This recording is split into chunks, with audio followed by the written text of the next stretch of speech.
Hey guys, thanks for joining in. Another quick video on some basic RC car maintenance or setup. Today we're going to be discussing how to install a motor into your car. This is a 4-wheel drive 10 scale buggy. So it gets one of these little motors, and maybe you've seen it in the previous video where we had the ESC prepared, ready to be installed in the car. So motor first, we have usually some sort of a motor plate that lets you mount the motor to the plate and then the plate to the car, and it usually slides so you can adjust your gear mesh. So first of all, we will install the motor plate to the motor. As you can see, the motor has a variety of holes that lets you rotate or set the position at which you want to mount it to the motor plate. What that does is it allows you to arrange or vary where you want those motor tabs to be. Some cars are tighter than others. Sometimes it makes sense to have the motor tabs come out in a different spot just to clear the body. This one, I've checked the body, it's fine. You can just mount them straight up, which is the easiest for soldering the cables to it. Pick some little screws. One thing to make note of is you don't want to pick screws too long. You don't want the screws to poke through and hit the internals of the motor. So pick a good combination of enough thread engagement but not too long to avoid having the screw hit the rotor or any internals on the motor.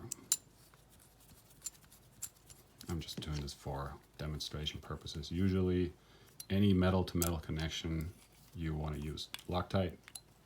Keep the bolts from coming out. So motor plate mount it like this. Tabs are at the top. Then once that's in place, get your ESC, find a spot to mount it. I usually just use double-sided tape to get it installed in the car. In this case, I'm going to be mounting it here, right? Maybe somewhere here. I want to make sure we have room for the sensor wire. In this case, I'm going to be installing the sensor wire before I install the ESC to make sure it's on there. Looks a little bit clumsy because I'm working around the camera. Usually not that clumsy. So sensor wire, just so we know we have room for it and we don't put ourselves into a corner where we have no way to connect it. So again, ESC can sit somewhere here. Take some time, arrange all your components. You want to have a spot for the receiver. You want to have a spot for any cap banks you may have. So in this case, this one looks good to me. So we're going to be cleaning the car with some rubbing alcohol to make sure the adhesive tape sticks well to it. All right, so a rub should be doing the trick. And double-sided tape.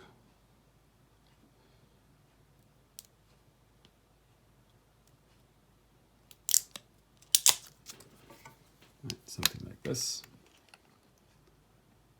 So I'm going to leave some room in case I need to get to the sensor wire. Check your surroundings. You don't want to have the wires touching the drive shaft. Right, so this should work. Now connect the cables to the motor, which we're doing with soldering. I've labeled the cables here. This one's A, this one's B, this one's C. The other two are for the battery that we're going to worry about later. I do the writing on the cable in case, sometimes you install an ESC such that you can't read which one's which, so just as a precaution. So then one thing I do here, I leave those cables long when I solder them on so they're not way too long, but I do cut them short to make it all look neat and nice. I'm not sure that I like this tight bend here too much, but it'll do for now. So I'm going to cut these off, then solder them on, but I'm going to do a little trial run just to see if this is all going to work out. So I'm just going to hold them here, see if I like the bending of the cables. I don't want them to be bent too tight, but I don't want them also like super long where they're flopping around all over the car. So I think this is going to be fine. We're going to leave some little bit of a radius here. It's a little too tight, but it'll work. Not perfect, but it'll work. And then the usual soldering. Shorten the cable to the length you want. You see the width of the tabs. You really don't want to have any much more exposed bare wire. It's unnecessary, so kind of take that as a measurement to see how much insulation you want to take off.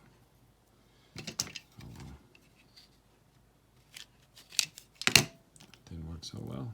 I'm gonna help this a little bit. This one should be just fine. You know, as I said, you want to have some good contact here. You don't want to have too much. You don't want to have too little. So this one looks like it's going to work. I'm going to take just a tiny bit more off here. Oh boy, that didn't work well. So I took more off than I wanted it. So we're going to shorten this up. But I'm going to do that after I solder it because it's easier to cut then. So now we're just going to solder it and then cut it to the right length.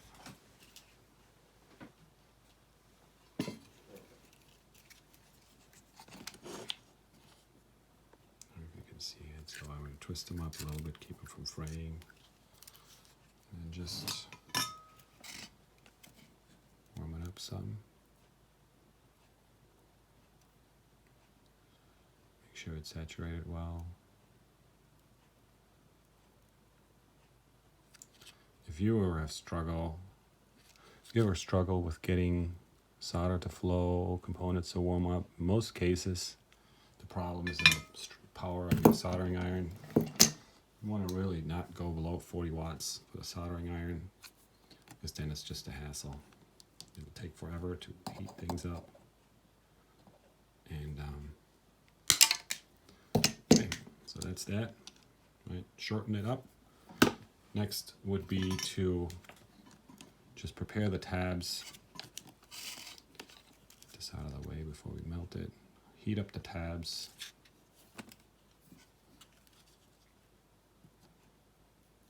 Put some solder on it so that it's ready to go to accept the cable. Not much, just enough so that you can have this nice bond. I'm running out of room here. Sometimes, depending on how hot you have things, you may want to use a plier to hold the wire to not burn your hands. Some people have two soldering irons. With one they warm up the cable, with the other one they warm up the motor. I found it works just fine having this. Right, so just like that. This is number one. So a good solder connection can look like that. Everybody has their preferences. I don't want to say it's perfectly straight, but it looks like it has good connection.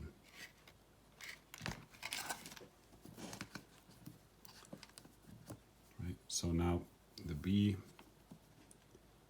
do the same thing, find out where you want to cut it. Let's try to not mess up the insulation removal here. Much better. Right, same steps.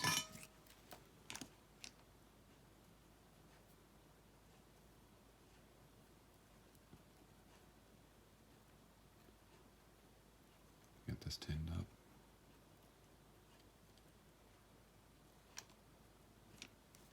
Beautiful. Do the same to the tabs on the motor.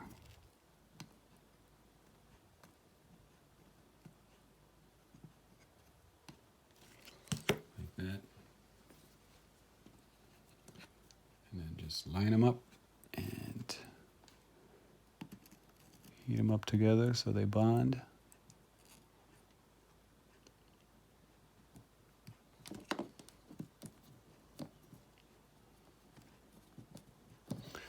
That's that.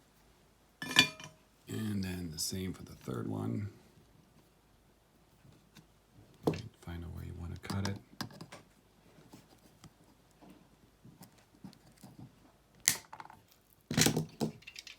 Take off the isolation.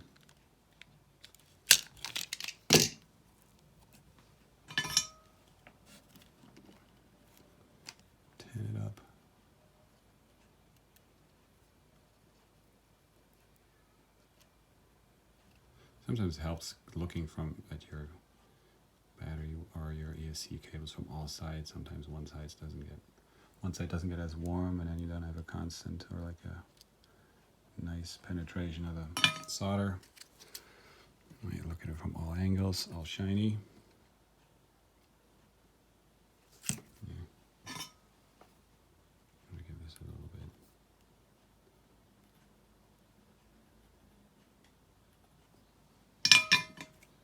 Good.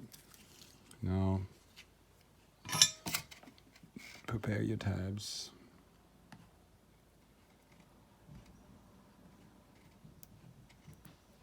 Get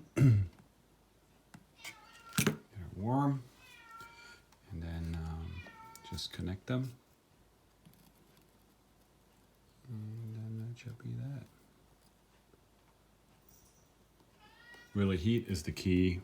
Make sure you have enough heat. Now, you don't want to go crazy and put a lot of heat into the motor or the ESC when you solder, so having a high heat is better than having a low heat and letting the iron sit on there forever.